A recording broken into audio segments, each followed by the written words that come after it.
You're about to read a book that is pleasant to the sight, but horrible when you hear its sounds. Books should be wondrous lands of imagination, but instead you're reading The Rainbow Fish.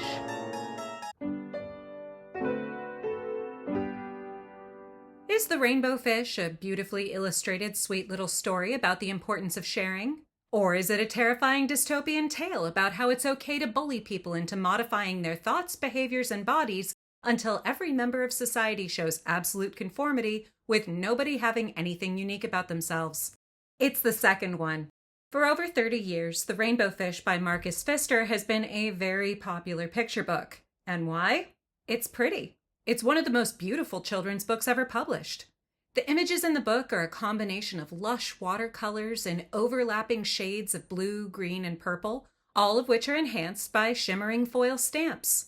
Even if you don't care about the plot at all, it's the kind of book that you want to pick up and admire because it's just that gorgeous. And that's the problem. Because it's so pretty, it's easy to miss that the plot is horrifying. The Rainbow Fish goes like this. Once upon a time, there was a pretty fish, the most beautiful in all the ocean. It had glittering scales in all the colors of the rainbow. He liked to swim around and be shiny. And he lived happily ever after. Oh wait, there's more. A little blue fish comes up to the rainbow fish and asks for one of his shining scales, since he has so many. If a random stranger walked up to you on the street and said, "Your eyes are really pretty," most people would be uncomfortable with that. I know there's a few that would be all right, but in general, if you don't know someone, it's generally considered not okay to just walk up to them and make a personal comment, even if it's positive. But I feel like whatever our personality differences are, we can all agree that it is not appropriate to walk up to someone, say a body part is pretty, and then ask them to remove it so you can sew it into your own skin.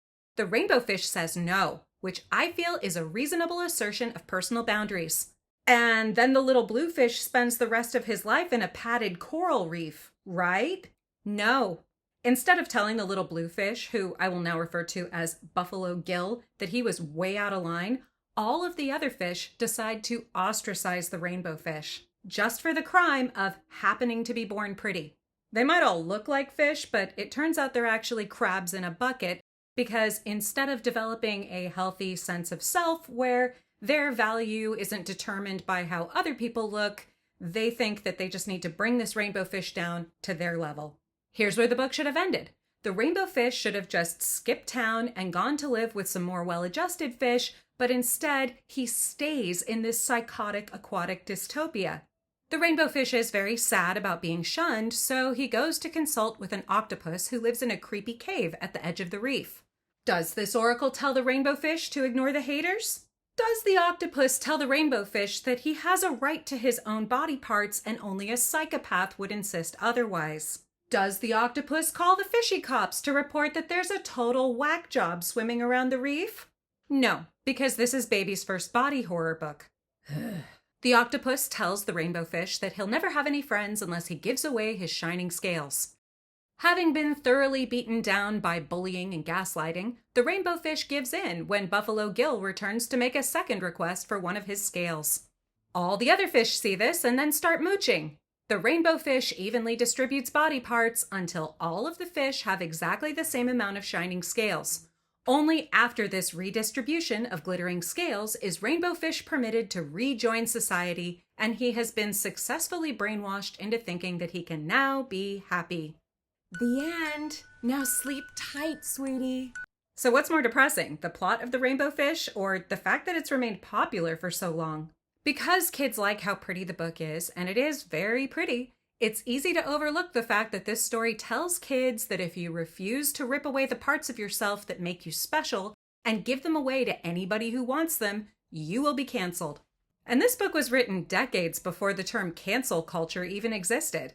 I at least have to give Marcus Pfister a point for his foresight in writing a story about how harshly the public can punish people who don't immediately and unquestioningly conform to the ideology of small but influential groups of people. But I gotta take away about 100 points though, because the author thought this was a good thing. The most forgiving way to interpret The Rainbow Fish would be to say that it's a story about sharing. The rainbow fish has plenty, others have nothing. Wouldn't it be nice if the rainbow fish could share what he has to make society better? Yeah, if he wants to, but no, not if it's literally his skin. Morality tales for children need to be simple, and they need to be told in a way that can't be undermined by a child saying, Yeah, but what about... Look, I get it. Humans are inherently selfish. We all have to teach our kids not to spend their whole day just screaming at each other. But can't we do that without teaching children that they need to violate their personal boundaries, give up property that is rightly theirs, or literally mutilate themselves just to make moochers feel better? Maybe Marcus Pfister meant for this to be a nice story about people with resources sharing with those who have nothing, but even this doesn't work. The little blue fish didn't seem to be suffering in any way, and the rainbow fish didn't have any resources that other fish needed and couldn't get for themselves. The rainbow fish was just minding his own business, not hurting anybody, and a moocher shows up to demand something that he shouldn't even ask for. When the rainbow fish is rightly weirded out by this and tells the little blue psycho to get lost, the other fish display jealousy, entitlement, envy, and pettiness. Not exactly values you want your kids to pick up, because it turns out they're just as bad as Buffalo Gill. If the rainbow fish was hogging all the fish food or all the prettiest pebbles on the ocean floor, then maybe this could have been a nice parable about helping the poor or sharing toys. But no, all this story has to say is that if you by chance happen to have more of something than someone else, whatever that is, then you should be forced to give that up because nobody deserves to be exceptional. The rainbow fish reminds me of Harrison Bergeron, a short story by Kurt Vonnegut. It's not about fish, but rather a future America in which amendments to the Constitution prohibit citizens from being better looking, smarter, or more physically capable than anyone else. If you're pretty, you've got to wear an ugly mask. If you're an outstanding athlete, you have to wear weights to slow you down. If you're too smart, then you get noise pumped into your ears every time you have a good idea. Absolute equity with no respect for individuality is required and strictly enforced. It's quite an odd story in which the title character decides he no longer wants to suppress his great height, athletic talents, or personal beauty. He's then promptly shot by the authorities. Vonnegut revisited the idea of making everyone exactly the same in his novel, The Sirens of Titan. The difference in that novel is that people handicap themselves voluntarily, or sort of voluntarily, since failure to do so would invite condemnation in a similar way to what happened in The Rainbow Fish. If you're a high schooler or you're teaching a high schooler, it might be useful to revisit The Rainbow Fish since, these kids probably read it as children and compare it with dystopian works of literature like Harrison Bergeron. The Rainbow Fish wasn't intended to be dystopian, but it is, and it nicely parallels how Harrison Bergeron was purposely written to criticize extreme conformity.